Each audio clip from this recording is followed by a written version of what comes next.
ഇപ്പോൾ വരുന്ന മറ്റൊരു വാർത്തയിലേക്ക്. കൊല്ലം അഞ്ചലിൽ യുവാവിനെ വെട്ടിക്കൊലപ്പെടുത്താൻ ശ്രമം. വടമൺ സുജീഷിനാണ് വെട്ടേറ്റത്.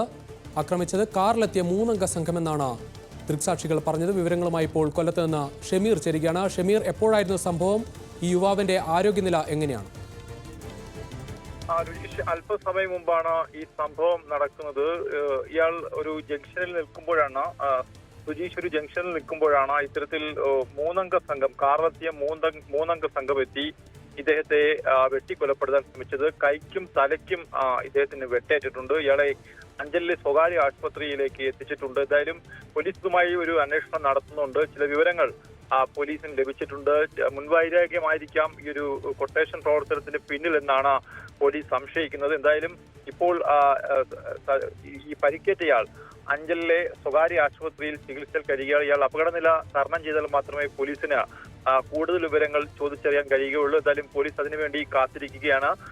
എന്നാലും പ്രാഥമികമായി ഇതിൽ ഒരാളെ തിരിച്ചറിഞ്ഞിട്ടുണ്ട് എന്നാണ് ഇപ്പോൾ പോലീസ് വൃത്തങ്ങളിൽ നമുക്ക് ലഭ്യമാകുന്ന വിവരം. രുചീഷ്. ശരി.